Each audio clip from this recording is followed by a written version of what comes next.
All right, we all good? Okay. One more? Okay. Hurry, Alan. Hurry. No, I'm just playing. Just messing with you because you're mine.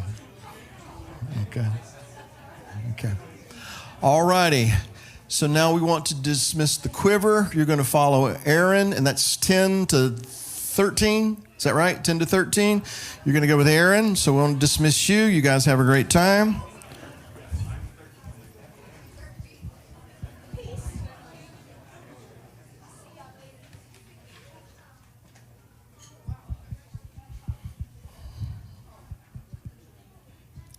Wow, there's just a lot of them. Gracious. Huh? It's like, yeah. It's like they were fruitful and multiplied or something. I don't know. Anyway, all right. And so now, senior quiver, you follow Jeremy. Head on over.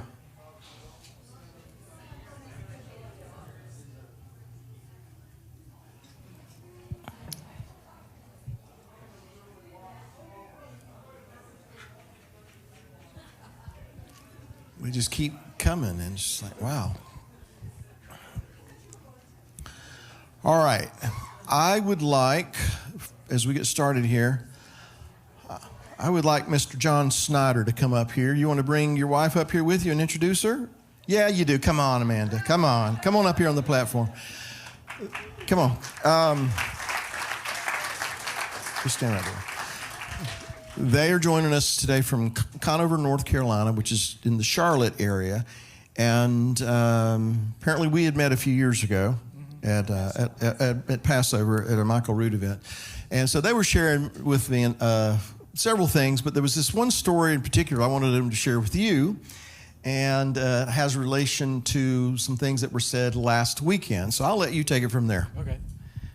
So it was just kind of funny. We were watching the Hanukkah conference. Yeah. Who's she? Oh, I'm John. This is my wife, Amanda. That's who she is. Hi. So I've been in Torah now for 5 years. We've been doing it as a family. It's awesome. But anyway, we were watching the Hanukkah conference, and you were addressing a question that had come to you from a lady that lived in Snyder, Texas. And we never knew there was such a thing as Snyder, Texas. And you made a statement that really hit us. You said that the Snyders may be, even though it's hard, maybe something's tough going on, but the Snyders may be exactly where they're supposed to be. And so we were like, what? So we're rewinding it and watching it again, and my mom watches. Hi, Mom. And she's like, oh, did you hear that? I thought that's what he said. The Snyders are right where they're supposed to be. And we have been talking about Tennessee even before we even knew about this group as a potential place for a retirement, where your retirement doesn't get messed with and state taxes are a lot better and a whole bunch of other benefits. But then this. So, and then to hear you say the Snyders may be exactly where they're supposed to be. We still have a small group that we're meeting with, and it's been hard because there are way more rejections to a Torah-type lifestyle than acceptances. But when you're thinking, do I go, do I stay, do I go, do I stay? It was just, not that it's prophetic or anything, but it was just interesting to hear the Snyders may be exactly where they're supposed to be. It was cool. So. Very cool. Thank you for sharing. Thank you. Yeah. Anything you want to say? I'm good. She is. I can attest to that. All right. Thank you, guys. Thank you so much.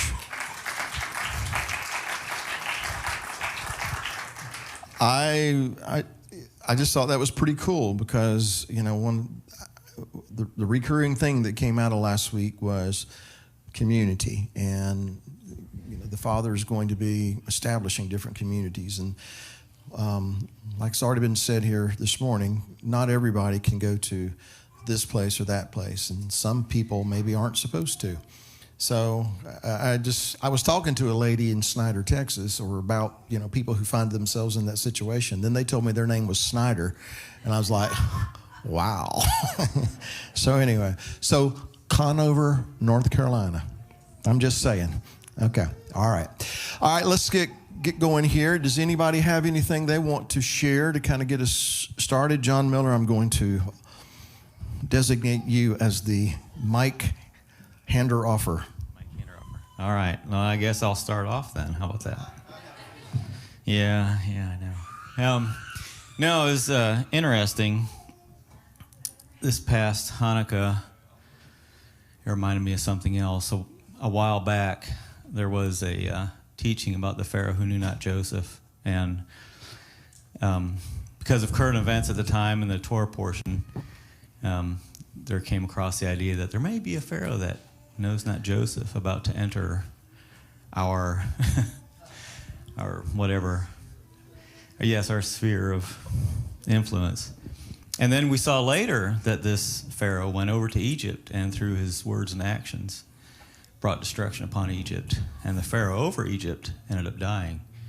So it just made me think that with the times and seasons that we were in and the readings that go along with that maybe there is a person in the U.S. and throughout the world a spirit that is a version of Antiochus Epiphanes, or we could say Antiochus Epimanes, but we'll let that fly. But anyway, and he sent out a proclamation throughout all the territory saying, we all need to come together as one and do the same thing as everybody and put aside your gods and put aside your laws and things like that. And so I just found that. So are you making a comment or asking a question? I'm making a comment, and what are your thoughts upon that? So in other words, what you're asking me is, what if we end up with a Pharaoh named Joseph, right? Or that too, yeah.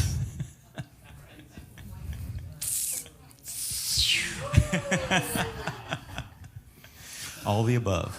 I'm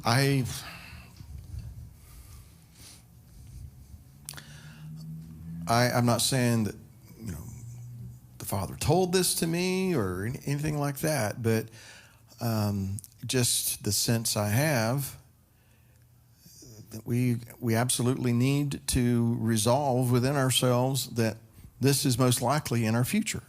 That is the idea that you can't do that, or you can't do it this way, or you can't do it there, or then, I have no doubts about that. I don't know that it's going to happen right away, but I think everything is telling us that's where the world is headed, because we've already, and I know that this is a sore subject with many, but we're already being conditioned for that. Look, I'm glad that the governor of Tennessee, at the very least, said, we're not going to do a shutdown like we did last time, and like it's still ongoing in this country, not just this country, all over the world. Israel is really, really bad when it comes to this, very rigid as far as all these shutdowns. And I understand that there's a virus and people are getting sick, and I get it, all that. But I just feel like we're being conditioned already for that. And I'm trying to choose my words carefully because some people think I say things I don't say. But I'm glad that the governor of Tennessee, at the very least, exempted, houses of worship from this latest order. I'm glad that he's not going to order a complete shutdown. But what I see, or what I feel is going on behind the scenes, is that men like him who are in positions of power are being influenced by others who are in other types of powerful situations, all right? And are being compelled to do certain things that maybe they wouldn't otherwise feel compelled to do. And the pressure mounts. This is what I'm getting at. The pressure is mounting in that regard. Today, it's the concern over a virus. Tomorrow, it'll be something else. Next year or next whatever, it'll be something else. because there's something that Rahm Emanuel said a few years back that I always remember. Never let a crisis go to waste. Now, if you don't know who Rahm Emanuel is, Google it later. I'm not getting into all that. But anyway, he said, never let a crisis go to waste. And so there is no doubt in my mind that there are people in power currently. There are people who will ascend to power, it would seem, who wouldn't think nothing of using a crisis to exploit a situation, but to impose, my word, a sinister and a dark agenda upon God's people. Because whether they are aware of it, conscious of it or not, there are people who have obviously given themselves over to wickedness and are influenced by wicked and unclean things. And it's those wicked and unclean principalities and spirits that we're warring against who are using these people to come, declare war on us. So all of that is to say, I don't have any doubts about it at all. When? I don't know. How intense will it be at the very beginning? I don't know. I think it will probably be incrementally. That seems to be the pattern. But if that's the case, then it seems to me we're already in that process, So I have too thought about that idea. There arose a Pharaoh who knew not Joseph, and I was kind of trying to figure out, well, if we've had something like that before, it seemed like there might have been a little break in the action, so to speak, here recently. But now if things continue the way they seem to be going, then basically here comes part 2 of the one that kind of started this whole thought process, so in my mind anyway, several years ago. You following what I'm saying? Turn the mic on. Yeah. There it is. Okay. Yeah. Well, I feel like, for me anyway, I've just kind of resolved in my heart that this is something I need to be and we need to be prepared for, not to be scared by it, not to be intimidated by it, but just don't be taken off guard when it happens, Yeah. All right. And I want to throw something else out that is connected but not necessarily connected. And Clifford had to go ahead and leave. He had an ox he had to pull out of the ditch today, but he brought up something Halissa said last weekend, and maybe you caught it, maybe you didn't, but she's following certain fast days and the patterns established in these fast days. And she made the statement that she believes that with Yom Teruah this next year, that we enter into a certain cycle. And she suggested that might not be the time to get involved with any investments in this, that, and the other. And she's got her reasons for saying that. I respect Talisa. I respect her understanding of Scripture and patterns and these things. So in the conversation with Clifford, we were talking about that. And so I said, thinking about that, and thinking about some of the things that are coming upon this world that seem to be imminent, and yet the Father in heaven has put it upon our heart to expand the tent. It must be God. But if she's right, then that means the Father is going to do it soon. Soon, suddenly. So how did I get from what you talked about? It's crazy up here, Yeah. Right.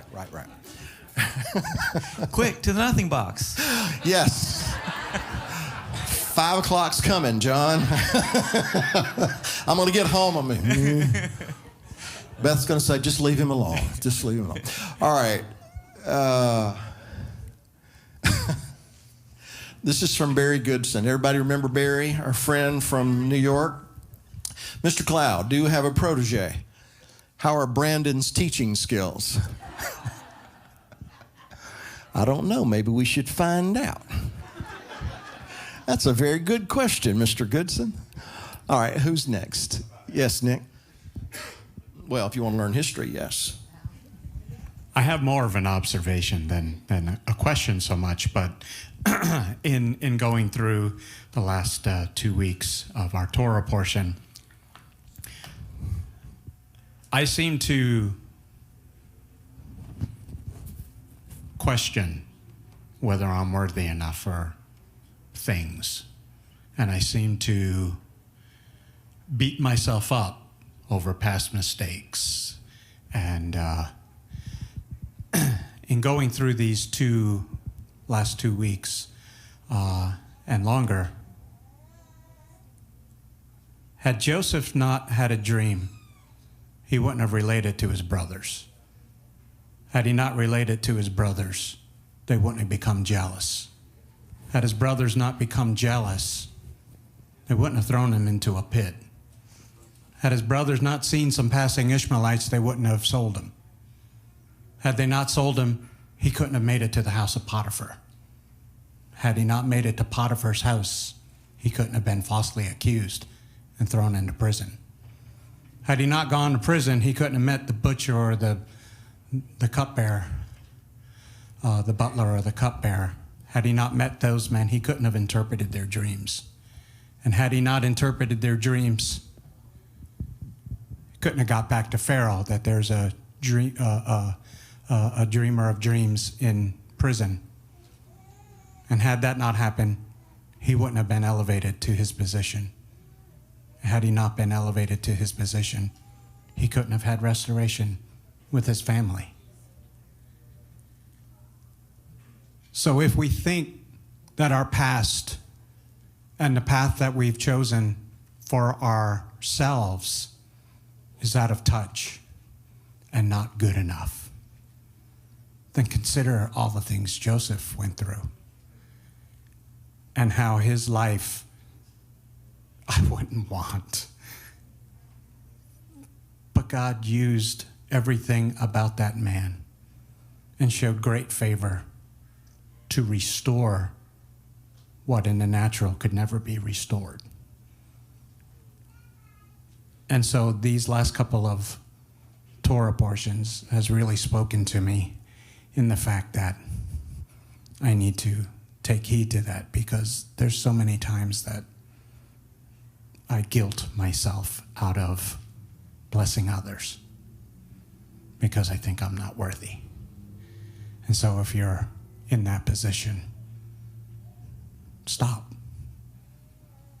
Because like Bill said, things might start coming that we've never seen on this planet before, or at least not in our lifetime. And we need to be ready. We need to be ready with the word. We need to be ready with the Holy Spirit on tap. We need to be ready to give an account. We need to be ready to pour out love. And that's all I have. Thank you, Nick.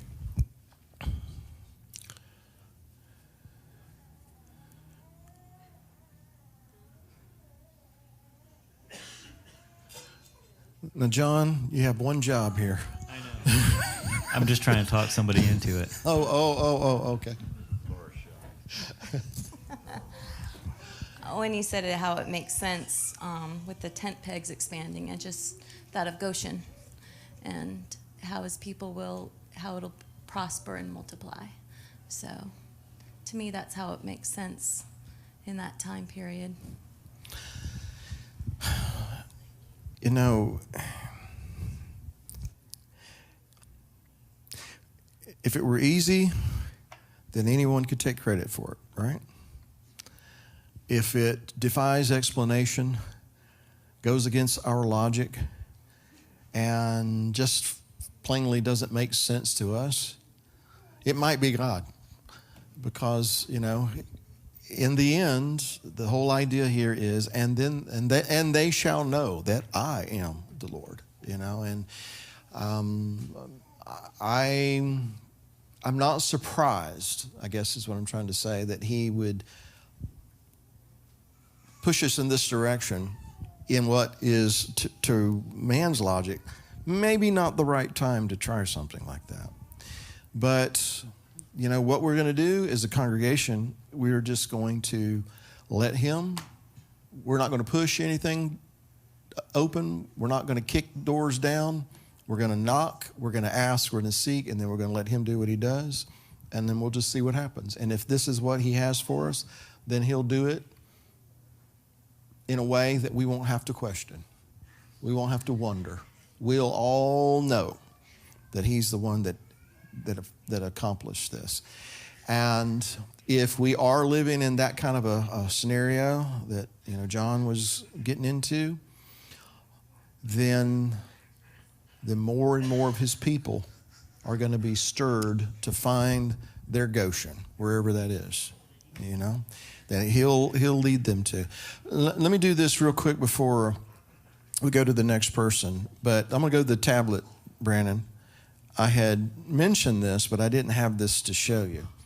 Can you go to the tablet, Brandon?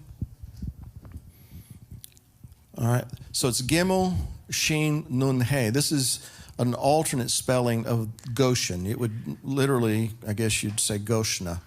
But anyway, there's the Gimel, there's the Shin, there's the Nun, there's the He. And as you know, again, if on those dreidels, they put those are the same 4 letters they put on the dreidel at Hanukkah. Nes Gadol Yesham, a great miracle happened there. So it is kind of interesting that a great miracle did happen there. Because when darkness was descending upon Egypt, they had lights in their home. Goshen, the people of Goshen had lights in their home.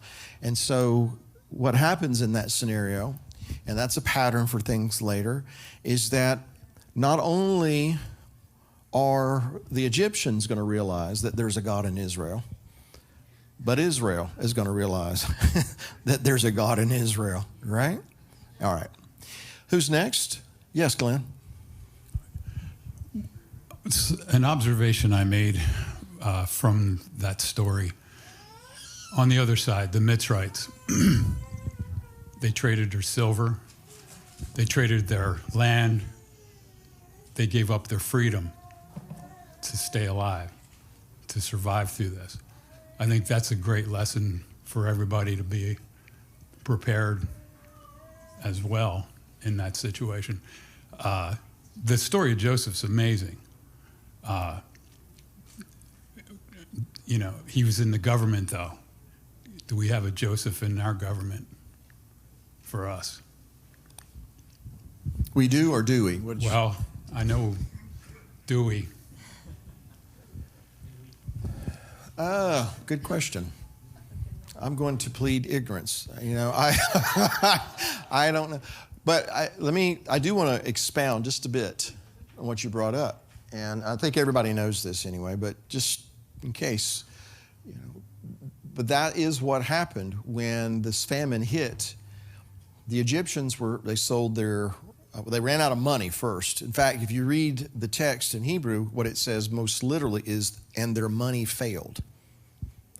Now, that might be more than just running out of money. That might have other implications. Their money failed. If you think about what that greenback is really worth, well, let's put it this way. You can't eat it. Well, I guess you could. Wouldn't be very nourishing, probably wouldn't taste very good, but you understand what I'm trying to say. But that goes for gold and silver too. It's prudent to have things that you can barter with and trade with, but push comes to shove, you're not going to eat that gold, you're not going to eat that silver, So it's interesting, it says their money failed. And then that's when they had to come to the government, and they had to say, our money's failed, we don't want to starve, we'll sell you our cattle. And so they started selling off their property, their cattle, their lands, in exchange for something to eat. And then the next year, when the grain had run out, they didn't have anything else to barter with. And so, we'll be servants to Pharaoh. And so they basically sold themselves to Pharaoh, not to Joseph, but to Pharaoh, if you will, the government, in order that the government take care of them.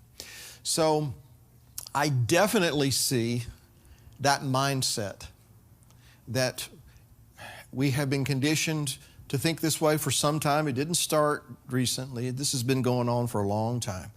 But we've been conditioned to think that the government resolves all, they can fix all, they settle all. And I'm speaking in general terms here. I know that there are people like me who don't think that way. But I think it's fair to say that a lot of the world, and even in America, there are a lot of people who think that way and who are quick to give away things that are precious for things that aren't really going to sustain them very long. But here's the point I was wanting to make. Nowhere does it say the Hebrews did that. They didn't do that because they did have a friend, But we do have a friend who is over all governments. We have a friend who is all over all kings and kingdoms and presidents and congresses and courts and all those kinds of things. And I'm of the view that he is right now preparing our Goshen, so to speak. And I'm not just talking about our congregation. I'm talking about his people. Those that are listening, those that are paying attention to what he's saying in these days. And those who are going to hold on to those things that are eternal, that are precious, that are sacred, that are holy. He's going to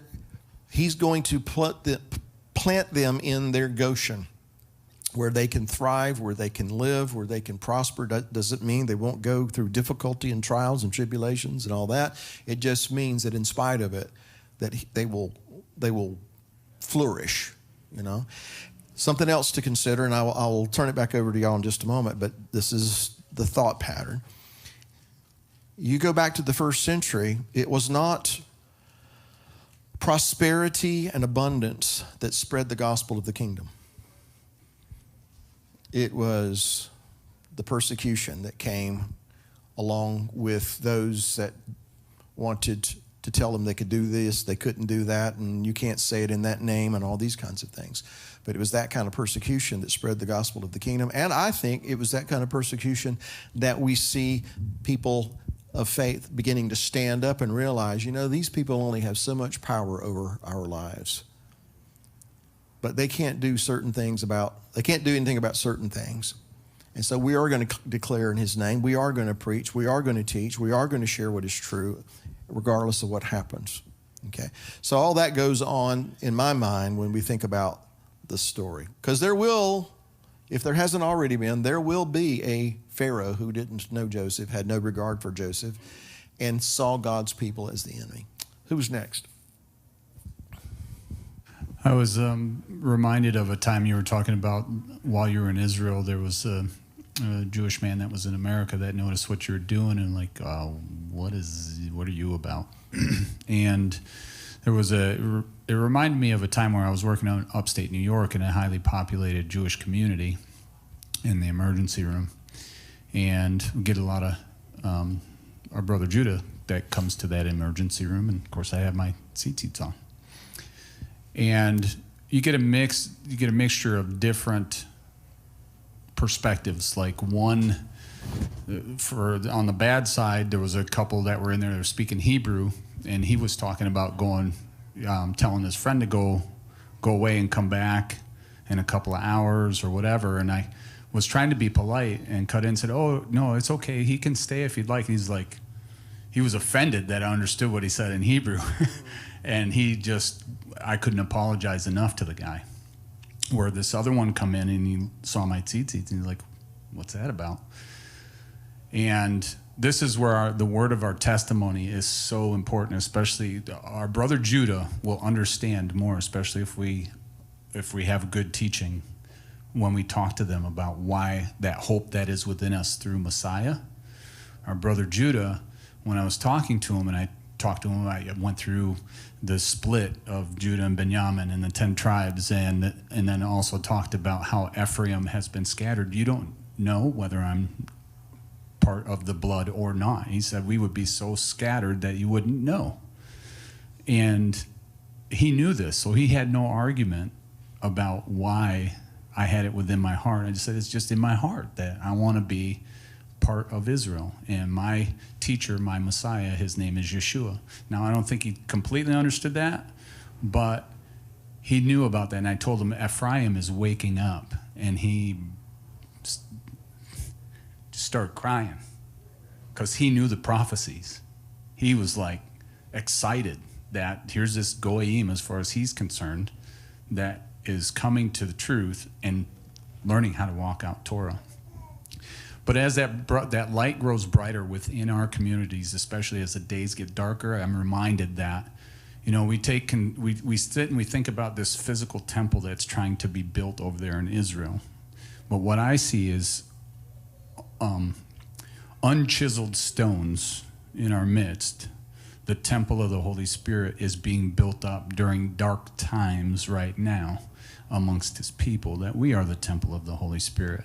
And as that light grows brighter, as we are learning to be crushed and that oil is produced, and we're we're burning brighter and brighter. Yes, our brother over on this side is going to know, and our brother Judah is going to start to see that light, and they're going to be curious. They're going to be provoked to jealousy. I'm not looking forward to being thrown in a pit, but if that's what Abba wants, but so be it. But I also look forward to after the pit of what Abba's going to do then. But I'm also reminded that as that light grows brighter, that the evil one also wants to be in the midst of that garden. My prayer is, especially as time goes on, and you spoke of we are at war, my prayer is that we would all remain heavily vigilant, not in the sense of being scared, but just being mindful that we are part of the kingdom, and the enemy would love to be able to get in and cause distraction, not even necessarily physical, just a spiritual distraction in one way or another. When we get distracted and we're not thinking about the ones closest to us, divide and conquer is his scheme, and all he's got to do is figure out who it is that wants to get easily swayed one way or another. So I'm praying for you and your household, but everywhere here, especially as the leader, though, you have a particular target on your back that the rest of us may or may not. And I just pray that Abba would just gird you, and that your wife would be your shield maiden, that watching out for you, and that Abba would just bestow upon you and everybody in here the wisdom to move forward. Because it seems to me like most congregations get to like a 200, and then there's a split, and then there's it's like this whole thing. So I heard about what you had shared about growing, and part of me on Wednesday was like, oh, I don't want to. I mean, I love our family here. I like. Actually, I was thinking of you when I said the that. intimacy. The intimacy is so rich here, and the one thing that I worry about, not worry, but I guess I'm going to say it. I'm concerned that we lose that intimacy, that closeness that we have when we get bigger. It's like, who is that? Do I know that? They've been going here for 6 months. I don't remember. That kind of thing. So I know it has to come. Don't worry, Nate. I'm here for you, brother. You're going to make me cry. I ain't crying. You're crying. So with that light getting brighter, I'm very excited about what I see, especially as we are educated and you're helping us to be educated, especially where I'm working. They were all fearful yesterday with what happened in Nashville. And I was like, no, I expected it. Not that I wanted people to get hurt. I just know it's coming, especially if we're in the times that we think we are. And I had a hope that they didn't have, even though I was like, this is expected. You're being taught this. Aren't you being taught this in your churches? This is to come. This is the time. Yes, it's bad times, but we have something to look forward to. Our redemption draweth nigh. And then they got excited when we started talking scripture and about the return of our King. So it's on both sides. So on our Christian brother side and our Judah side, if we have that testimony within us, be ready to share it. And I guess that's all I got to say. I'm going to share it. Well, there's several things I'd like to say. That your words have kind of inspired. We'll start with what you said at the end first. Notice he said it's our brothers over here on the mainstream Christian side, and we've got some over here on the Jewish side. It would seem that the Father has positioned us to be right in the middle of everything. And so there's going to be a lot of opportunity. There's going to be a lot of responsibility. And that's why we're going to need the Spirit of God. We're going to need more than just head knowledge. I'm not putting that down. I'm not. But it's going to require more than that. And so as a congregation, and I know that this is what the Father will do. He will raise up fellowships and congregations that are true worshipers. They worship in spirit and in truth. They worship Him in that way that He prescribes. But we're going to have to be full of the Spirit of God. Some people that have been part of the Hebrew roots communities, that frightens them. That makes them uneasy.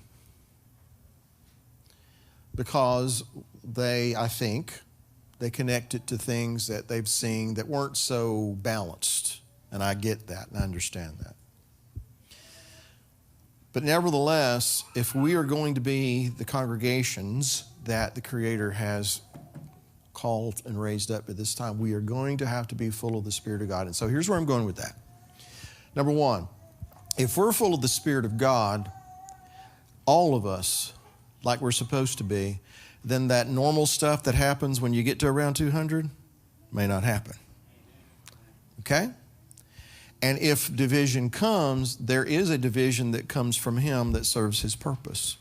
And it's not division over strife, it's division over, okay, the seeds got to be scattered out here, and these shoots have to go out here and have to drop some seeds over here in this other area. And so they go out with blessing, they go out with favor, and they go out having been instructed, they go out having been, that gift being imparted to them from on high to do what the Father has called them to do. So division's not bad necessarily, it's just what is the motivation. And if the Spirit of God is conceiving this and the Spirit of God is doing all of the work, then there will be some shoots that go out. That's just the natural course of events.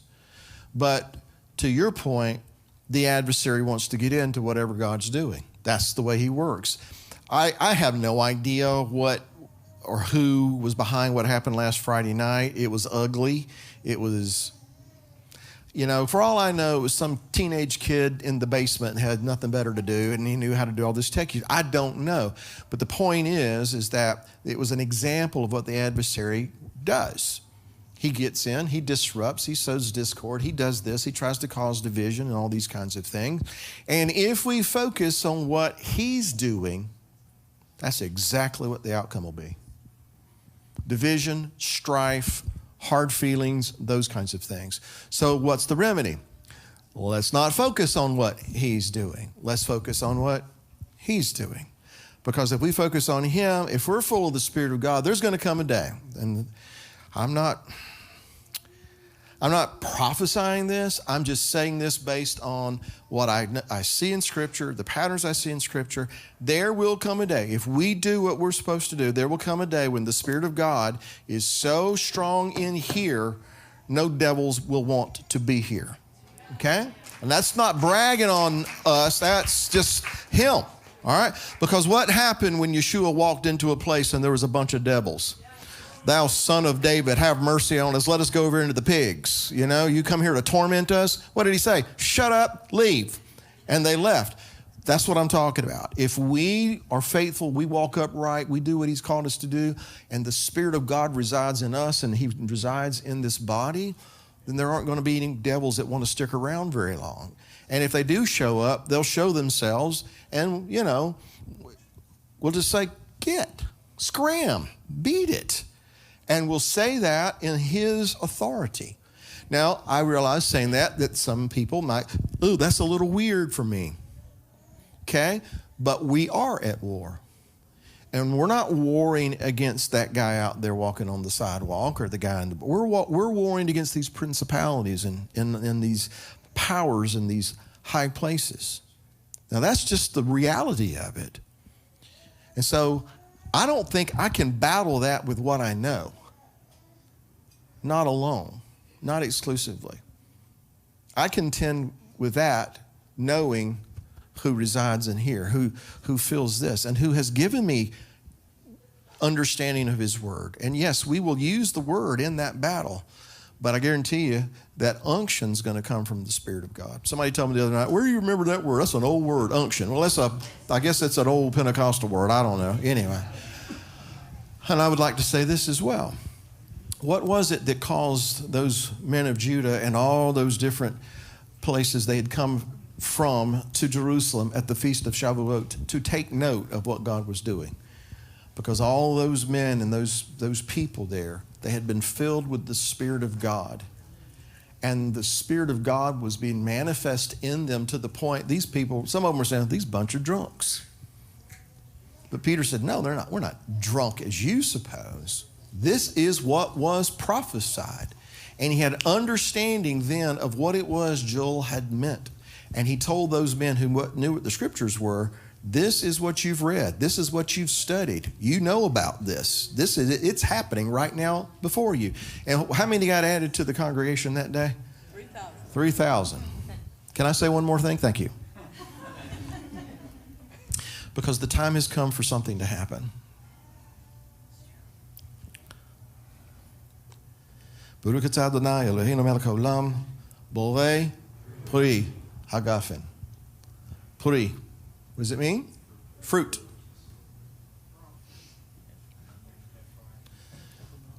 Now it's Ephraim.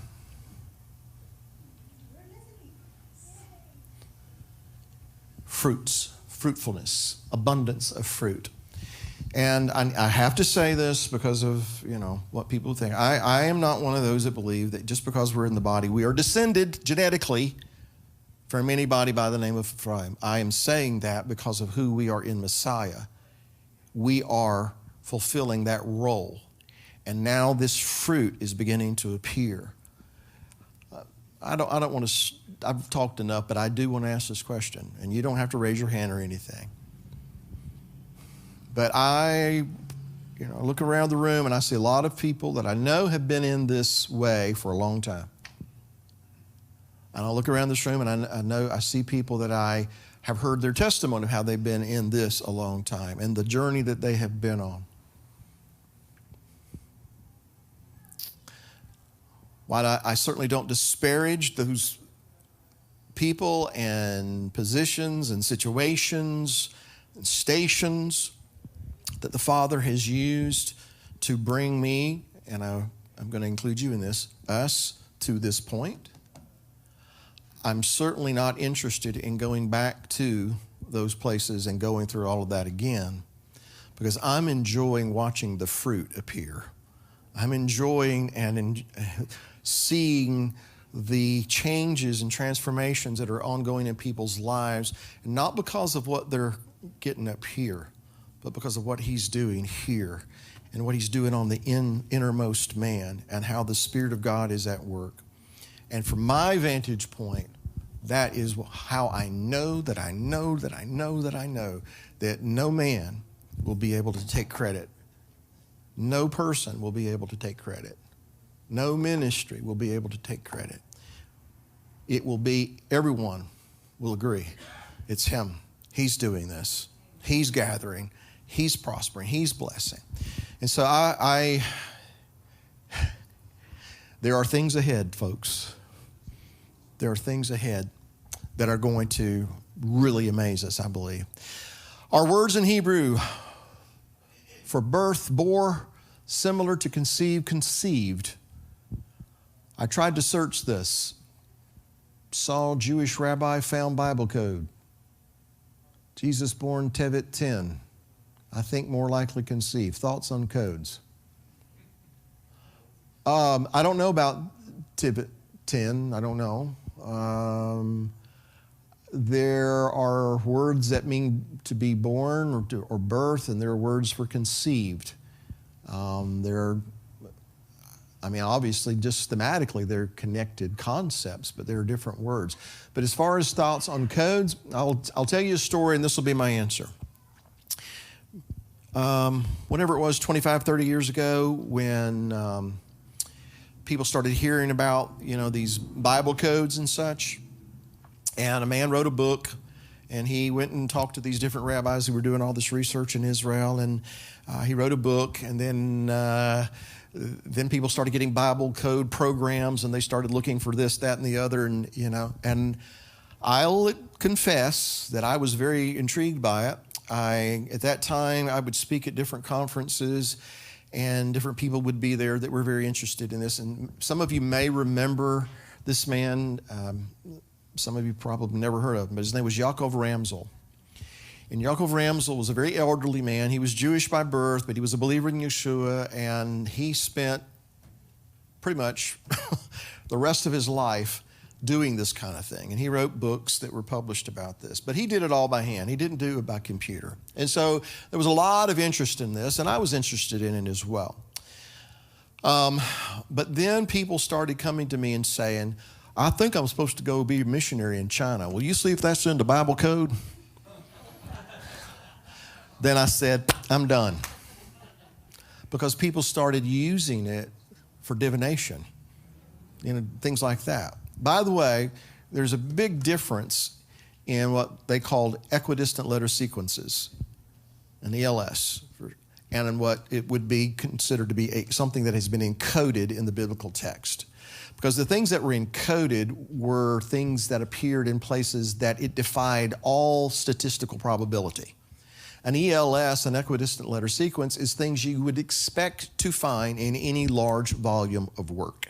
In other words, you can skip letters, and if you get War and Peace and you work at it long enough, you can find things coded in War and Peace. But they're just simply an equidistant letter sequence. But then there were those things that would be improbable mathematically to be able to explain, which then led to the idea that somebody must have designed this, and who designed it, But anyway, we usually get involved with stuff and mess it all up. And so my thing about codes is I'm just trying to figure out what the simple text says right now, how to apply it to my life. I don't need to confuse the matter by trying to figure out is something encoded in there, with all due respect to those who asked the question. All right, who is next? Yes, sir. So I was, with what Glenn was talking about with Joseph, something that I had been, after reading this portion of the Torah, it seemed, a thought that I had was, and this has a question in it, is that he didn't seem like too nice of a guy. Joseph? Yeah, personally. Okay. And where I'm getting at from is, I'm thinking the dreams, if I would have had those dreams, I don't know if I would have really gone right out and just said, hey, look at this. This is cool. You guys are all going to bow to me. Or more specifically, I was thinking later on, obviously he didn't have a good relationship with his brothers. There was jealousy, and, obviously he knew his dad favored him, and he must have played on that some to cause them to be so jealous. I think about my own kids, and they argue and they fight, but I don't think none of them, even being in their most maddest moments, would throw them in a pit. So there must have been a lot of tension and stuff there. You think? Yeah. So I'm thinking, I'm reading into his character, and then I'm thinking, even when he ended up going to Egypt, he was pretty shrewd. He wasn't like, he wasn't a very passionate or compassionate person, or else when he was given rule over all of Egypt, he was simply commanded to store up food to provide for the people during the drought.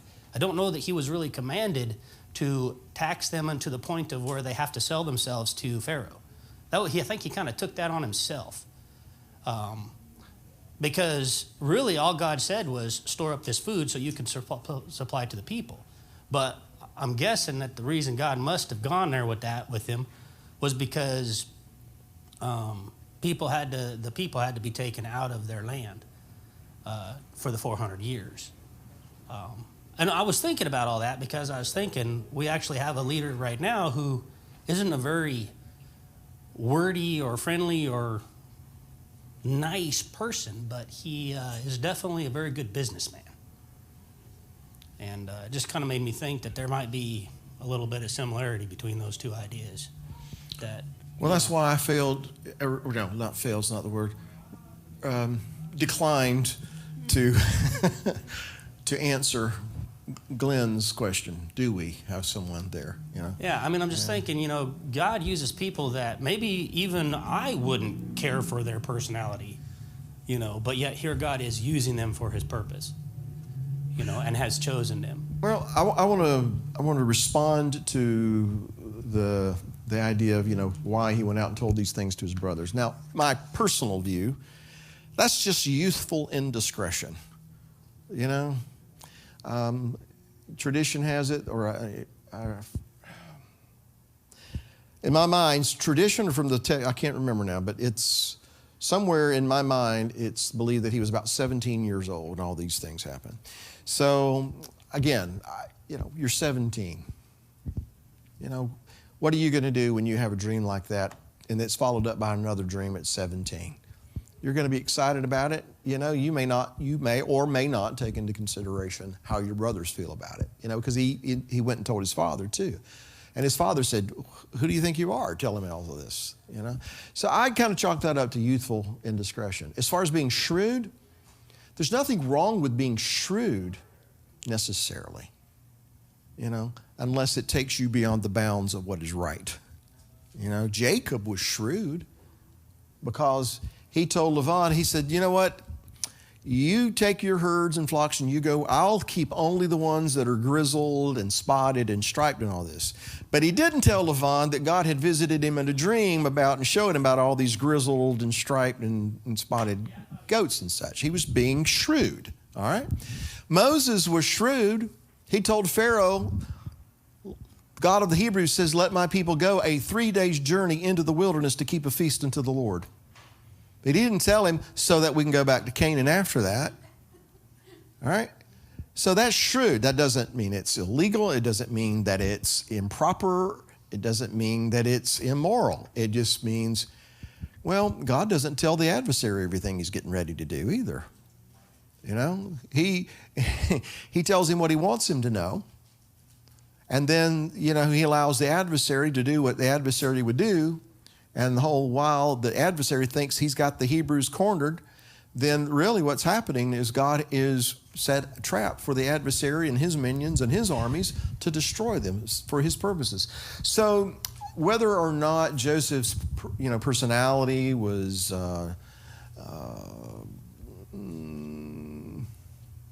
what's the word? Calloused, I don't know. I think not. And here's why. Because when his brother Judah did what he did, we talked about all that today. We didn't read this part of it, but the emotions welled up on the inside of him so much so that he had to leave the room, and he burst into tears, and he come back and he composed himself. He puts the Egyptians out of the room. He reveals who he is to his brothers, and there's weeping and there's kissing and all these kinds of things.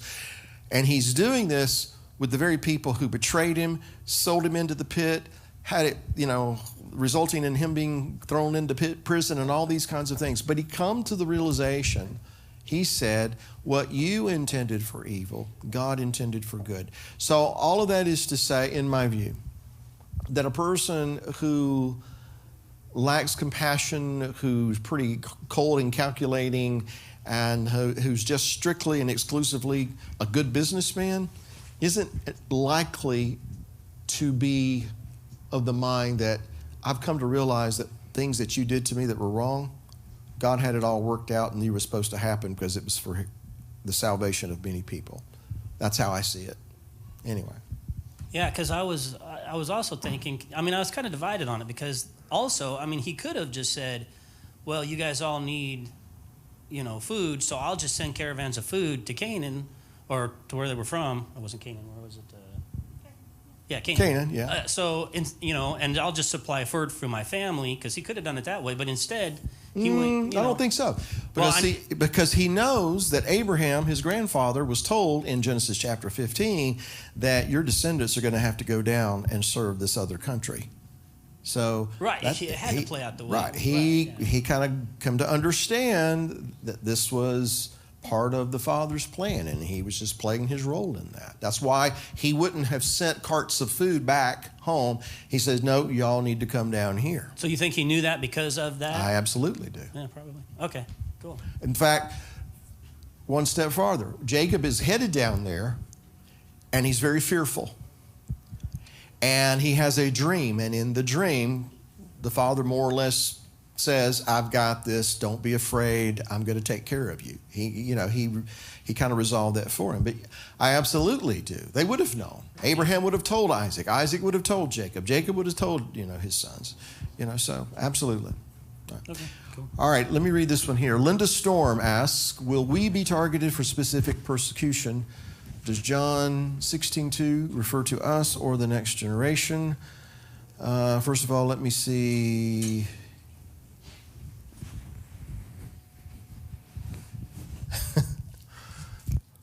I'm sorry, I was reading a text that I got from Clifford. The ox is pulled out of the ditch.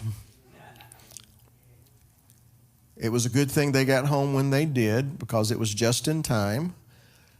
Thanks for the prayers. If it wasn't an hour and a half away, we'd come back. Soon we will be closer. His will, his bill. LOL. Okay, all right. John 16:2. We love you, Clifford, you and Linda. Thank you all for being here. John 16:2, 16:2. They shall put you out of the synagogues. Yes, the time comes that whosoever kills you will think that he does God's service. So you're asking, did that refer to us or the next generation? Yes. I mean, I can't say that it won't happen to us. I would think that there's places in this world it already happens. Just because it doesn't happen in America doesn't mean it doesn't happen. You know, there are people who in years ago, just 8-10 years ago, were losing their heads. Catholics who were losing their heads because they refused to deny Jesus. Now, you know, some people say, well, they're Catholics. They didn't know everything that we know. Apparently they knew somebody that they weren't going to deny, that they were willing to lose their head, you know, and it's not, I don't sit in God's seat to determine what's what and who's who, but that's pretty strong faith if you ask me. So there are already people targeted for persecution. And I believe that there are already people who are doing things thinking they're doing God's service, who are really wreaking havoc. Can the next generation be expected to escape that and not be subject to that? I don't think so. I just pray that we will be found worthy, you know, in the day in which we live, to know that we have God's favor, which means to me that no weapon formed against us shall prosper. And when he's done with me, it doesn't matter anymore anyway. If I've fulfilled my purpose, you know, then I hope that one day, I hope that will happen. I trust that will happen. I'm going to do everything I know to do to see that that happens. And I hope that one day I'll just be able to pull my feet up into my bed and be gathered unto my fathers. And I pray that for my children and their children. Is there a connection between the word Mashiach and Goshen?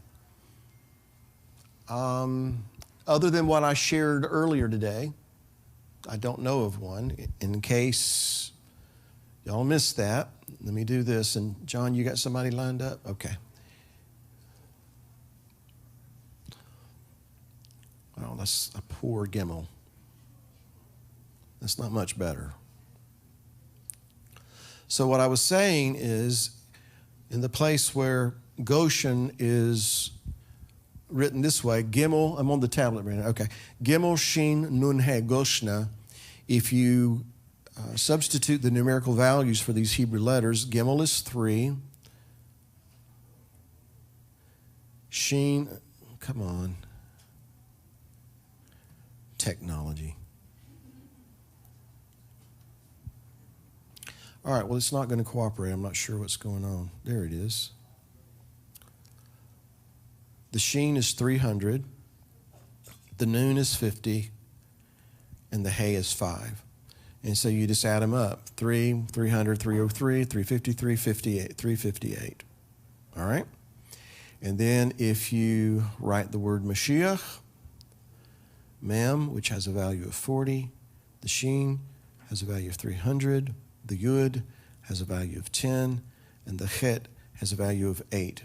And so you add those all up, it's 358. All right? So there is a connection between the words Mashiach and the words Goshna or Goshen. Thematically, what it says to me is what I said earlier, is that if Goshen is a word that means to approach or to draw near, then who do we want to draw near into? And if we draw near into him, he says, and I know that he was speaking of in the kingdom, but nevertheless, he says, I'm going away to prepare a place for you. I don't think that he's a carpenter, up there, hammering stuff together. He prepared a place for us in the kingdom. And I believe that that can also imply he's preparing a place for us in the here and now as it relates to advancing his purposes of the kingdom. He prepares everything before us. He prepares a table for me in the presence of my enemies, right? Not among my friends, but in the presence of my enemies. The steps of a good man are what? Ordered of God, established by him. He prepares that. He prepares the journey that I'm supposed to walk. So if I'm drawing near into the Messiah, if I'm following the Messiah, then he's preparing all of these things for me to walk in. And as long as I'm following in his heel prints, walking in the footsteps that he has left, that impression for me to follow, that all these things that I am to do, that you are to do, that we are to accomplish for him and his purpose, all these things are being prepared. And so it's a very broad idea in my mind. Anyway, who was next? Steve, right? All right, Steve, hold the mic close to your mouth, please, sir. Okay. So this Torah portion has always been my favorite. And even before I was following the Torah, when I would read this, it would just make me cry because it's so beautiful. And I've come to believe that it's a parable more than just the obvious, more than Joseph being sold the same way and Judah being the one. And as I was wondering about this, it looked to me like that Benjamin is the point of contention between Judah and Joseph. And I started thinking about what particulars about Benjamin, if it's a parable and we can carry it and see it as it apply to our time. Benjamin is the only one of the brothers that was born in the land, and he was born in a place right outside of Bethlehem. So the point of contention between the two is the one born in Bethlehem. So if you're going to look at this as a parable looking to the future, it's when the sons of Judah stand up for the sons or the spiritual children of the one born in Bethlehem, or the Christians.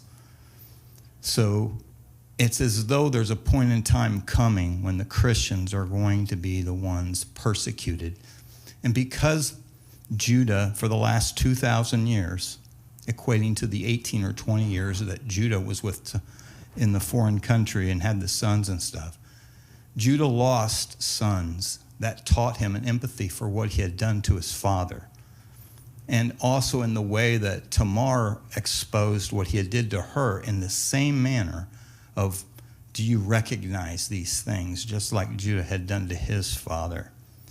So if you equate that as part of the parable, Judah has learned that compassion through the pogroms, through the Holocaust, and all these things that they've had to suffer. So they know what it's like to be hated just for who you are.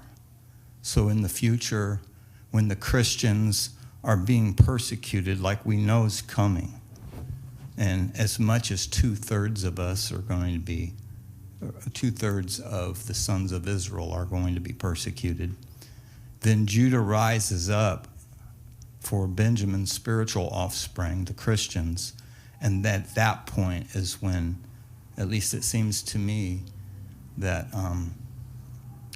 the Messiah reveals himself because he recognizes how Judah has changed. It is just the most beautiful parable. It's like the master of parables where everything concerning Judah, Joseph, and Benjamin has a like. And so I just wanted your thoughts on that. Well, first of all, Benjamin is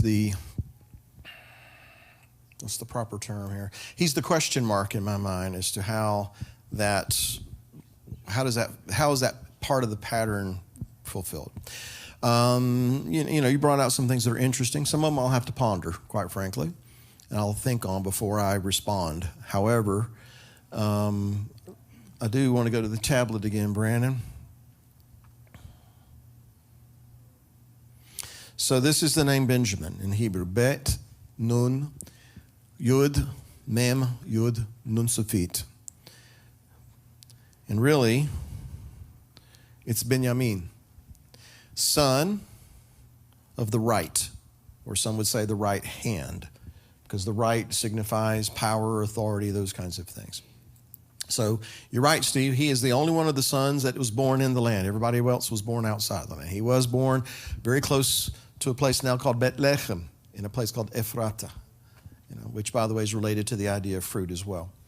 And so there is something very mysterious about him. So Benjamin, son of the right, son of my right, son of the right hand.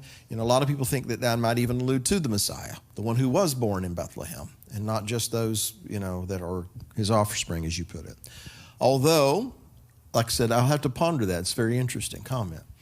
As far as our Jewish brethren and all the things that they've had to endure, we need to keep in mind that, unfortunately, a lot of the things they had to endure were the hands of people who regarded themselves as Christians.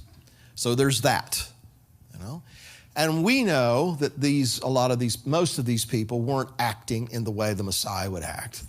They were acting according to a system, a mindset that had alienated themselves and cut themselves off from the roots of their faith. And, they planted another tree and it produced a different kind of fruit, all these kinds of things.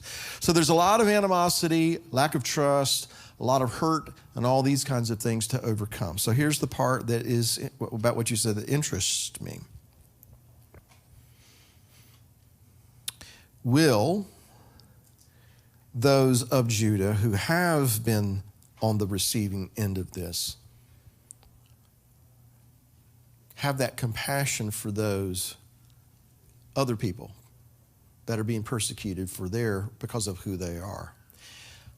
I'm, kind of wondering if it might be a little bit more specific than that, because I'm of the view, and I'm not going to say this is how it is, it's just kind of how I'm thinking it's going to be. Most of the persecution that the first century believers endured was not from the Romans. It wasn't from the idol worshipers. It was from their own people. It was their own brethren, right? So I kind of wonder if a lot of the persecution that we will see, or the next generation will see, whenever that begins, I kind of wonder if it won't come at the hands of people who are calling themselves. Okay? So we'll have to see. So that, to me, then connects to this idea. Why would those people persecute us?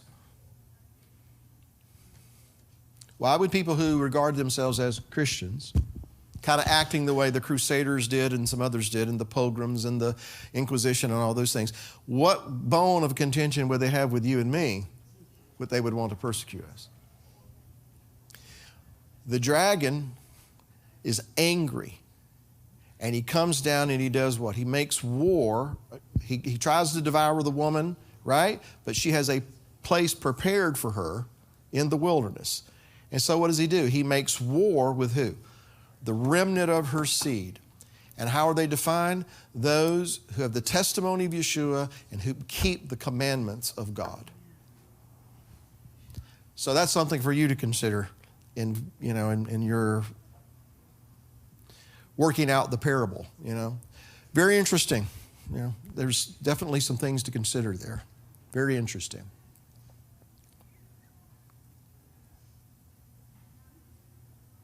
All right, I'll have to come back to that one, Brandon, if you got another one up there. Who's next? Yes, ma'am.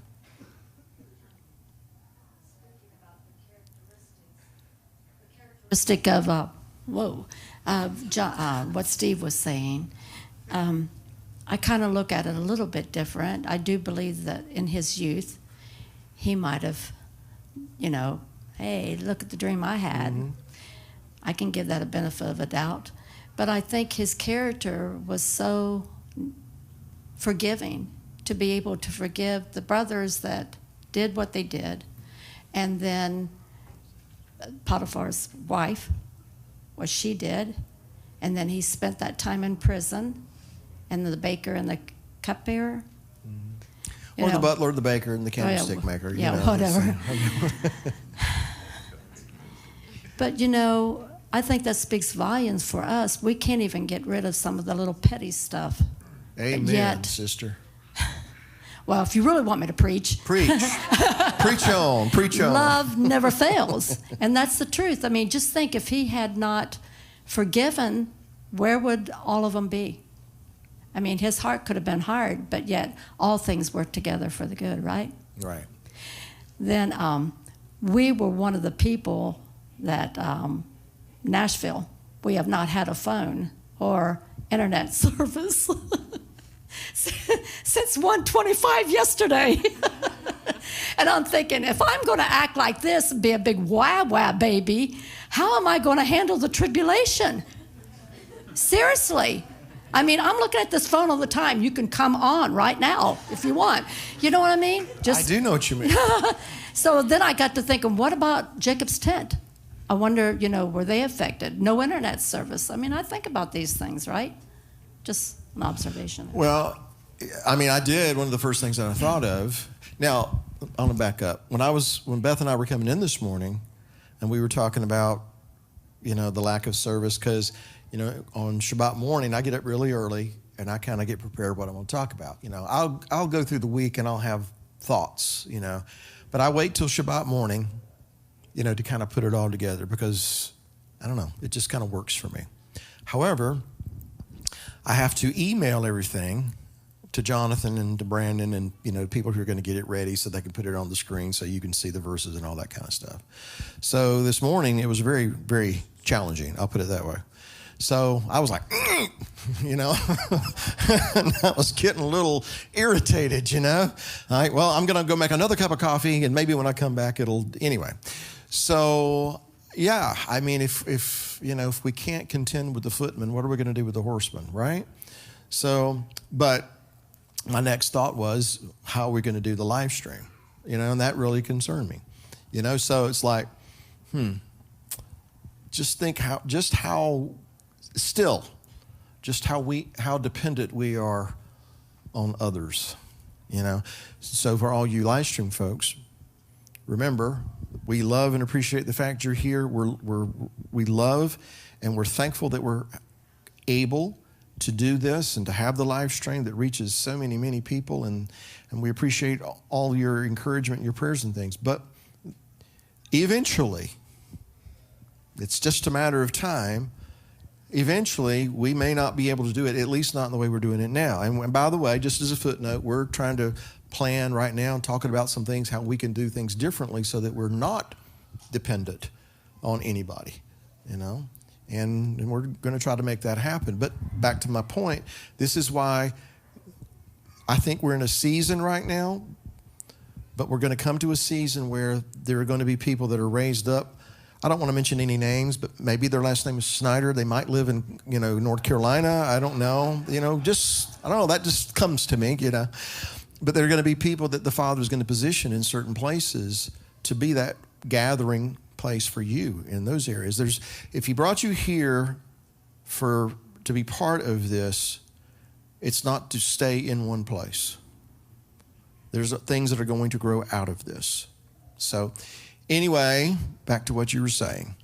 Yes, we don't need to be dependent on all these systems and man and organizations and institutions and things, because all it takes is for somebody to go blow up an RV in Nashville and all your stuff is out, and I can't send my email and all this kind of stuff. And that's even worse. And he can't work. So anyway, thank you for your observation. And you can preach anytime you want to. Okay? And sometimes, you know, if you just started signing and preaching, you know, you got to preach in you. Oh. All right, let me read this one off the board here. Aaron James asks, don't hurt the oil or the wine. That's in Revelation. Does that have to do with Ephraim? Let me find that passage. I want to read it first. Somebody remember what chapter that's in right off the top of your head? Yeah, it's in Revelation. Is it where the four horsemen are? Let me see if I can find it real quick. Okay, Revelation chapter 6, verse 6. And I heard a voice in the midst of the four beasts say, a measure of wheat for a penny and 3 measures of barley for a penny, and see that you do not hurt the oil or the wine. And so it's describing a famine, which connects to the story of Joseph, right? And it's describing a time of famine that is so intense that the measure of wheat that it would take to feed a man for a day will cost a day's wage. I think a lot of translations use the term denarius. And my understanding is the denarius was a day's wage. So one meal, enough to feed one person for a day will require a day's wage. That's called hyperinflation. How do you get hyperinflation?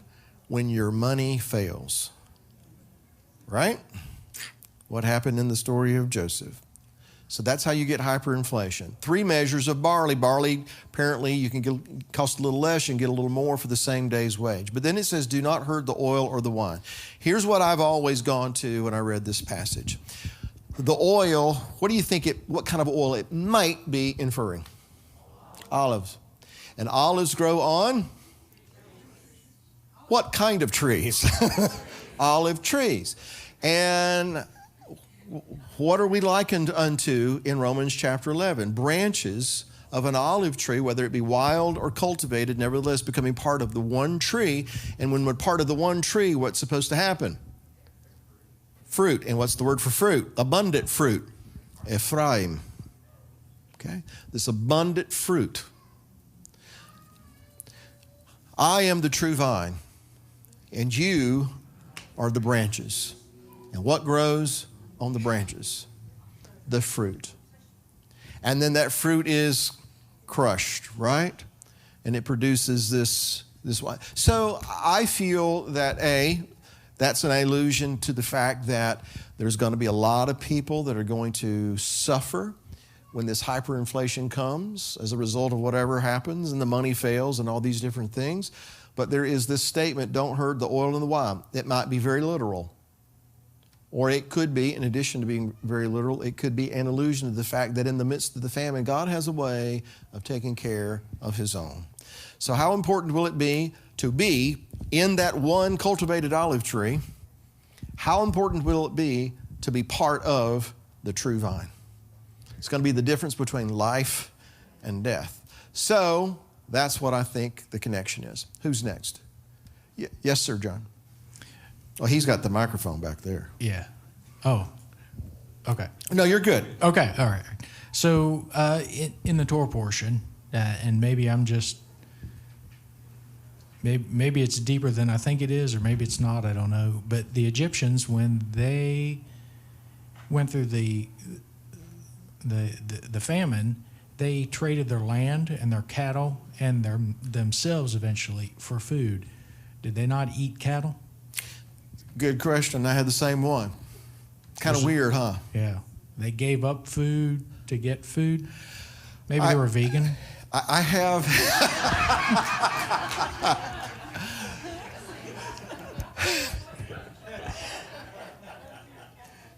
Let's start a doctrine right there. No. I've wondered the same thing, and I am, first of all, I'm going to say that this is total conjecture on my part. Nothing to base this on at all. But I have wondered, are they like, maybe did they have some beliefs that it showed up in Hinduism, where these cattle were revered in some way? I don't know. You were nodding your head. Does that mean you know something about this, or you're... Okay. So, right. So that's what I'm saying. So maybe there was this idea that there's, this is something to be revered, something is considered sacred, and therefore they couldn't. And I'm sorry? It's expensive to feed a cow. Is it more expensive than teenage boys? Whoa. Hold on. You got to make the rounds here. We'll come to you, Candace, but he's got a topical question here, I think. All right, wait a minute, Bob. Hold on. John's running. I wanted to ask that same question. Why would they trade in all their animals, possibly not only cattle? It could have been goats, could have been other things too, but why would they give away all their animals for grain or bread? And then on the other side of this coin, if there was a famine going on, there would be very little growing.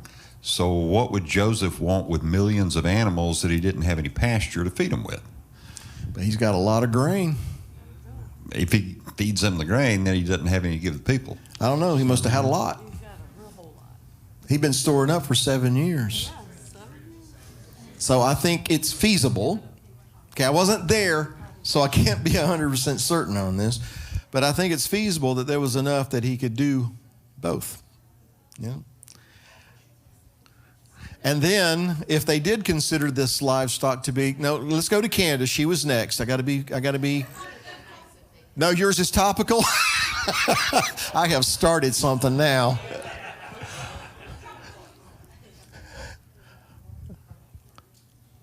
Well, I was thinking of the same lines. They were too skinny to eat. They were probably dying as well as the people. So that's probably why they sold it to Pharaoh. Well, it was obvious they couldn't feed them. Yeah. Okay? Apparently Joseph could. Or they had a big barbecue, one of the two. I'm not sure. All right, Candace, I'll come to you. I'm going to read this one off the board, and then I'm going to come to you, Candace. Okay. All right. The question is, does Abraham mean father/womb in Hebrew? Have you heard of this? All right. So I went ahead and wrote this on the tablet here. I've spelled the word Avraham, but I've broken it up into two different words. The first, the Aleph and the Bet, is Av, or father. And this word here is where the idea is coming from about the womb. But this is not the word for womb. This is the word for womb. So do you see the difference? The one on the bottom is a hay. You see the little open space there at the top, okay? The other word here is spelled with a chet, which is close, racham. So racham is the Hebrew word for womb. So apparently somebody is seeing the connection between, or the relationship between these two words here, which I don't even know that this is an actual word by itself, but racham is the word for womb. Rachamim is the plural form of that word. But do you know the word rachamim means? Mercy. So the idea of mercy in Hebrew is related to the idea of the womb. The womb is the place where the child develops and it's growing and it's helpless and it's completely dependent upon the mother and her ability to nourish the baby through what she's taking into her body and all those kinds of things. And, and that's why there's this connection between a child and its mother. Last night, Brandon and Melody and the baby were at the house, and she had just woken up from a nap. Brielle had, not Melody, but Brielle had just woken up from a nap, and she'll come to me, and smile and cut up. But right there, when she first woke up, it was, get away. And the only one she wanted was mommy right there, because she just felt like she needed to be connected to her. So when she woke up, she lightened up a little bit. Point being is there is this really interesting connection between the idea of compassion and mercy and long-suffering and the word for womb.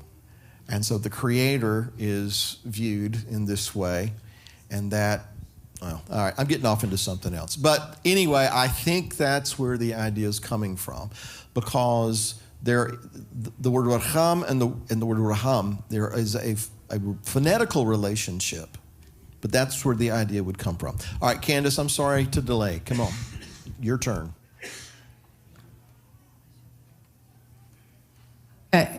Okay.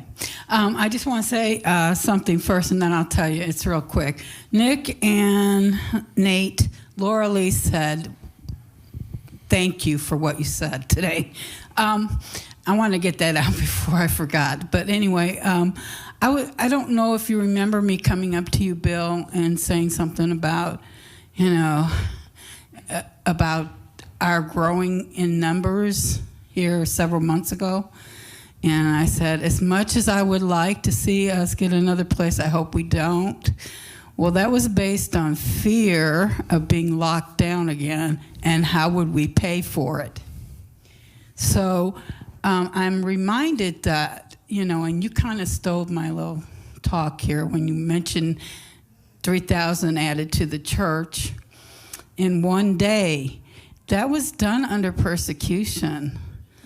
And so I really got to thinking, I realized I was talking in fear. And when I heard Wednesday, I was on the live stream, I was listening, and you were talking and everybody was giving their comments. I wasn't here to give my comments, so I'm giving it today. I noticed. Yeah, but I'm not, I'm not in fear anymore. And, whatever God wants, that's what I want. And if it's to get a bigger place, God will make a way for me to get there. He will make a way, because this is really convenient. This is right down the street from me. But, Wednesday nights are harder to get to church. But I know he'll make a way, and I don't have to be afraid of that. And I don't have to be afraid of us not being able to keep the place and all that stuff, because it's all in God's control. And when I start fearing lately, I've had some fears lately, I had to bring myself back to the fact that God is in control of everything. It doesn't matter if we're going to meet persecution. It's already beginning, but it's going to get worse.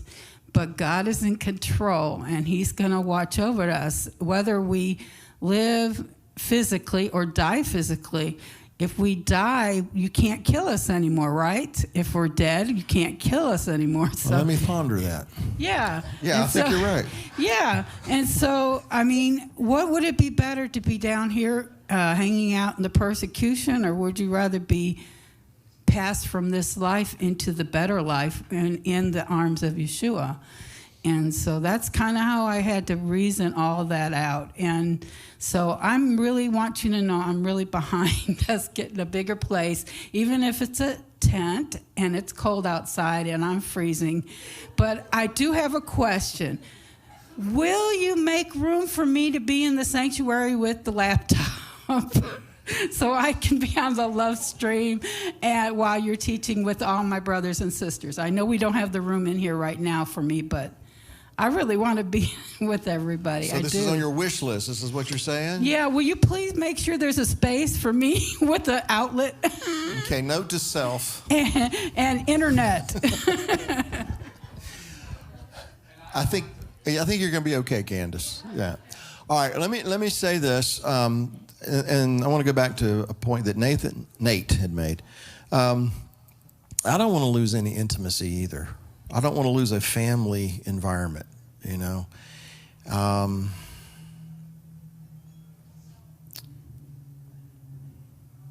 Left to my own devices, I am much more content and satisfied to be in a room with just a handful of people.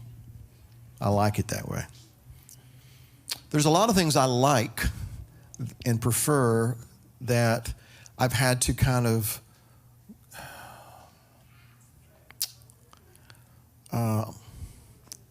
keep in mind that what I like and prefer may not necessarily be what the Father is wanting to do. So, we've been meeting for almost 2 years. February will be 2 years. And I've been doing that whole 2 years, remembering I said I would never do this. And so, point being is that what I like, what I'd prefer, it's okay, but it might not be what the Father has in mind. So I don't want to lose the intimacy, and I don't think he wants us to as well. I think he wants us to learn how to grow as a family and to keep that family environment even if we are growing, or else he would not have said be fruitful and multiply, So it can be done. It's just maybe in our lifetime anyway, it's been rare that it has, because people get focused on all the wrong things, whether it's the pastors, the building committee, the people, what have you. Everybody gets focused on all the wrong things, which is one of the reasons I said I'm not going to put a thermometer out there. I'm not going to do it, because to me that just said pressure, going to pressure people to do this. And every time I see a thermometer with the thing filled in, that Billy Joel song rolls in my head, pressure, Anyway, I know some of you are holy, you don't listen to Billy Joel. Anyway, that's what goes through my head. So Billy Joel is a singer. He's a piano player. He had a song a long time ago called The Piano Man. It's, like Google it. Anyhow.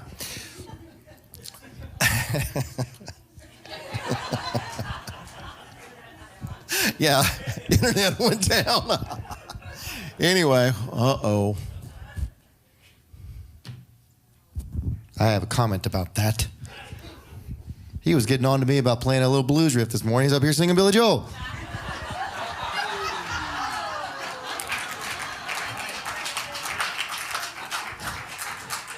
That's because we're having Midrash. And it's a relaxed atmosphere in Midrash. So when you're leading worship, Pally, I don't want to hear any da-da-da-da-da. All right, anyhow. I will. What was I saying? What was I talking about? No, what was I talking about? We were talking about not losing the family feeling and the atmosphere and the environment. And anyway, I just feel that there is a right way to do it. And I don't think that the Father would lead us to this point if he isn't intending to lead us to the next one and the one beyond that and the one beyond that. Because let's think about it. I mean, he is expecting and anticipating that all of the tribes are going to come together as one in one kingdom and living under the leadership of one king. And that's going to be a big, big, big, big family. Okay? And so, to quote the Newsboys, it's a big, big house. That's my father's house.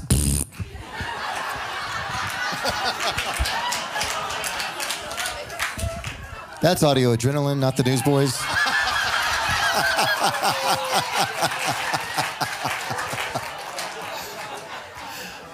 I don't know, man. If it was... Go away. Go away.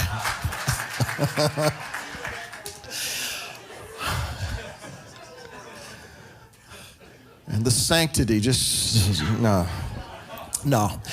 That seems as good a place as any to bring this day to a conclusion on Audio Adrenaline, whoever that is. Anyway. All right. No. Nope. I'm sorry. Oh, wait. Okay, go ahead. Besides me, there's other people that want to ask some questions. But the Father has put in my heart to start some kind of greeting at the new people when we do find a big place. Because something that last week we had this conversation about, Onig, we had this conversation about, and I'm not the only one who the Father has put, to make people welcome and stay as a close fellowship. I don't know what that looks like yet, but I know there's at least 2 more people besides me that wants to join in and make people welcome and feel like we're staying together as a family. In-house, right? Yes. Okay. Tag, you're it. That's the way it works. All right. It's after 5, so who is next? I'm going to... Go ahead, Kirsten. No. Let's go to Kirsten over here. This is a woman of few words, so like E.F. Hutton, we're all going to listen, okay? E.F. Hutton was a financial... I'm sorry. Going back to Google the anyway. Intimacy thing, for the Hanukkah conference, I just wanted to point out that there was a big number of people, but I never felt that it was not intimate. I didn't know more than half of those people, but I felt more connected than ever. So I just wanted to point that out real quick. You know what? That's a great point, and here's why I believe it was that way. Because it wasn't predicated on any person. It was because the Spirit of God was with us, and the Spirit of God is what binds us together in the first place. Thank you, Kirsten. All righty. Does anyone else have a question they want to ask? Okay, because it's after 5. I do want to be considerate of Nayla and those working with the kids. It's getting on into the afternoon. But if there is anyone else that's got something really pressing you want to share. Okay, Louisa. And then I'm going to let you be the last one, and then Stephen's got something he wants to share with everybody. Okay, my thought is, and we already said it today, that there was a day that 3,000 was added to the church. This number keeps coming up. I know, but Yahweh knew what he was going to add on that day. So what were they going to do with 3,000 people on one day? But Yahweh had a plan. I mean, he knew what he was going to do, and he knows what he's going to do with us. Because he broke them down into smaller groups, put people over those groups, but they were still all in the congregation on one day. Amen. And did you catch what I said earlier today? That he's going to raise up others that are going to help shepherd his people. You know, he'll put some over 10, he'll put some over 50, he'll put some over this, you know. So that's coming because that's the way he organized it. That's the way he kind of established it. So, all righty. Does this, you wanted to address these people here, or you want to address everybody? Well, I guess it all depends on how we can connect the online people to it, because if online people want to do that, I think they can go ahead and join in. Let me kind of lay the groundwork for what you're going to do. All right, again, Stephen, it's been put on Stephen's heart to really connect the men, you know, in our congregation, you know. You correct me if I'm wrong. Okay, we have ladies that are getting together and praying and doing things, and Marlene and the other ladies are putting together monthly meetings for the men. I mean, the women. Pardon me. All right, the women. But you know, the Father's put it on Stephen's heart to kind of start something to kind of connect the men in our congregation. So with that. So there's a sign-up sheet. I think most all you men know about it. It's in there where the security guard always sits. If you haven't signed up on there, please do. I need your name and number. But more importantly, what we're doing is we have started a WhatsApp group. So anybody who wants to be informed as far as meeting times, subjects, prayer issues, if you can download WhatsApp when the internet starts working again, please do, and then we can tie you to that group and get as many men as possible to start meeting together with prayers and Bible study. Somebody wants to get a hold of you to find out more information. How can they email you? They can email me at Stephen Borgelt 6794 at gmail.com. Is it S. Borgelt? S. Borgelt, I'm sorry. Okay, we'll say that again. So okay, SBORGELT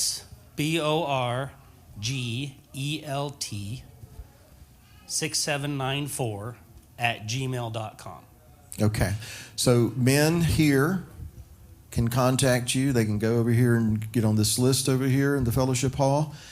They can contact you, and if any men online want to be part of this, they can email you to find out what they can do and how they can become part. Basically, this is just going to be a group of men that are going to share with one another, encourage one another, pray with one another, and from time to time get together and do things exclusively with the men. Yeah, we want to coordinate even some fasting also, if the Lord lays it on people's hearts. And the idea is not necessarily have any one man lead it, but let it just be facilitated. By you, since it was put on your heart. Yeah, Okay. So, and I would encourage anybody online, please go ahead and make the effort to join in. The more the better. And we will involve people as much as we can in that aspect. Of course, you and I didn't talk about this part of it, but you do have expectations that the men who join this and become part of this, they really need to understand what we're all about, and that, you know, it's not a men's club, it's a men's group. Yes, and yeah. we're here for a goal, an objective, and that keeps us focused on the Messiah. Yes, I mean, the one thing I'm hoping specifically is that we actually do have a reading, as you would, assignment to read through Scripture, specific amounts of Scripture at a time, and do prayer and study out of that. Okay. For sure. That would be just like one of the main things. Well, this is just another way that our men can stay connected, keep that family tie. And you men that are watching us online, if you want to be part of that, then you can email Stephen. And I will tell you that the lady's been praying that the men would step up. So, and we need to, gentlemen. The men need to lead. Amen. And so thank you, Stephen. I appreciate that. Does anyone else have anything they want to share that's just pressing on their heart before we go? Because it's 5:17. Yes, Dawn. Hold on.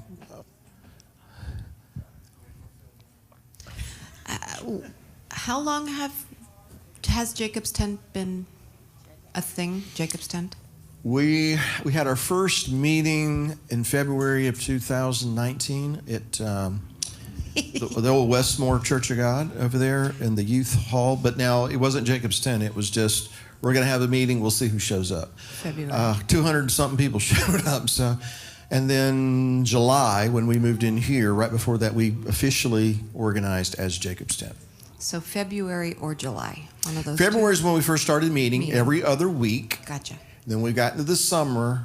You know, we were meeting over at Dwelling Place for a while. Mm-hmm. And then when we got in the summer, we made it weekly. And then we moved here in July of that year. I'm hearing a theme with the expanding the tent pegs and the size growing. And I'm just thinking, and it's a little silly, but I'm thinking that the Father's not growing a mouse. He's growing an elephant, and it takes 22 months for a full developed, large animal that dwells in a tent. How long? 22 months. 22 months. For the pregnancy of an elephant. So he's just growing something big. Okay, Martin, you've provoked Marlene now, so.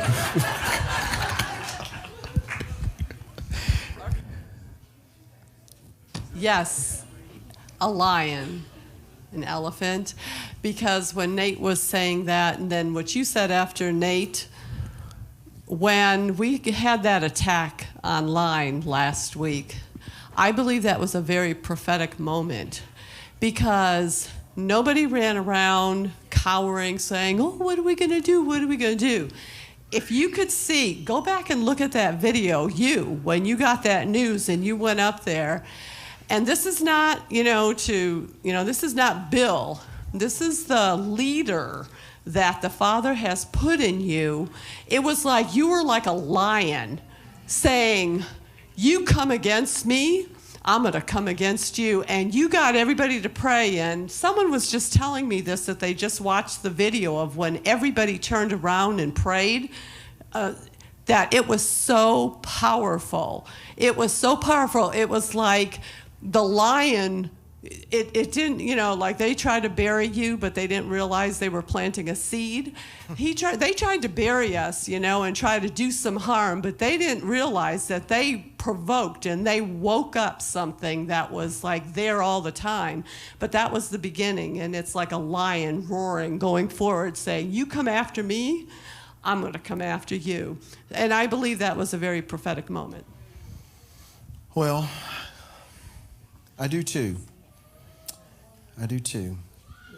Sometimes the Father allows things to happen that on the surface don't appear as good, but in a way they have a very good purpose. And that's what we need. We all need to be those lions, We don't need to allow. I think this is the way I felt inspired to say it the other night. We don't need to allow uncircumcised Philistines to taunt and intimidate, but because we know that though they defy the armies of the living God, if we step out there and we believe and trust Him, then we can lop off the head of those that taunt His people. And I don't mean, human beings. You understand what I'm saying? I have to clarify that for folks who'll be watching this. But we come against those principalities and those powers that He has said we have authority over. We have the authority in Him to trample on scorpions and serpents, to step on and smash their head. And we don't take pride in that. He warned His disciples, don't get all up about yourselves that you have this kind of authority, but that nevertheless we need to walk in that authority. And sometimes it takes those kinds of things that happen to awaken and quicken us to say, no, we don't have to sit back and take this nonsense, because we serve the Most High. We serve the God of all.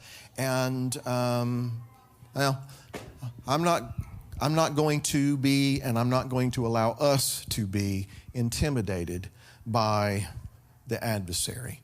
We may have to endure, we may suffer, we may, go through things, but we won't be intimidated. We will say, though He slay me, yet will I serve Him. Blessed be the name of the Lord. Amen? All right. Well, with that, Brother Celso, brother, come up here, please. We need to pray that this brother gets his house sold, don't we? Yes. All right, take that mic right there. So he and his family can go ahead and get on up here and get busy, right? Yes, sir. All righty. All right, let's everybody stand. It's been a good day, hasn't it? Yes. Father's been good to us. And I just pray that in everything that we've done and said and prayed and sung here today, that He is honored. So, brother, you want to share something? Yeah, I just want to read something that read one verse that. Put it up there. In 44 in Genesis, that my wife, my beautiful wife, my rib, showed me last night, and I guess it's for me, but for all of us also. It says, "Do not be concerned about your belongings. The best of all the land of Egypt is yours." Amen. So we got the victory.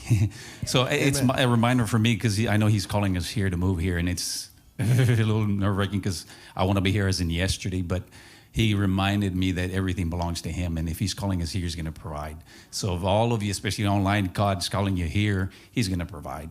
So for us here, He's going to provide the building. He's going to provide for everything. And I'm not just saying just to say that, but that's what He said. So Amen. I'm just repeating what His word says. So, Father, we thank You for this wonderful time together, Father, as a family. I thank You, Father, for Your goodness and your mercy towards us, Papa. I thank You that You're so good to us, Father. I bless, Father, everyone here, and Bill and Beth and Melody and their baby, Father, and Brandon, and everyone here, Father. I thank You that we're family here, Father, and it feels like a family. I thank You for the love we have for one another. I've never experienced something like this, Father, and it's wonderful. And I thank You that everywhere, Father, not only here, Father, people online, that they feel the same thing, Papa. I pray that You bless them in everything that they do, Father. And I thank You that You remind us that You have provided everything for us, Papa. And we praise You and we thank You in Yeshua's mighty name. Señor, te damos gracias porque todo lo que has hecho por nosotros, Señor. Gracias que Tú eres fiel con nosotros. Eres digno de ser glorificado, Señor. Gracias que Tú provees todo lo que necesitamos, Señor, en esta tierra, Señor, porque Tú eres nuestro Padre, nuestro Rey, nuestro Salvador. Y Tú nos dijiste, Señor, en Tu palabra que has proveído todo lo que necesitamos, Señor, en esta tierra. Y te damos gracias, Señor, que Tú eres el victorioso y nos has dado la victoria. Y te damos toda la gloria y honra en Tu santo nombre, Yeshua Mashiach. Amén. Amen. Shavua Tov, everyone. Thank you, brother.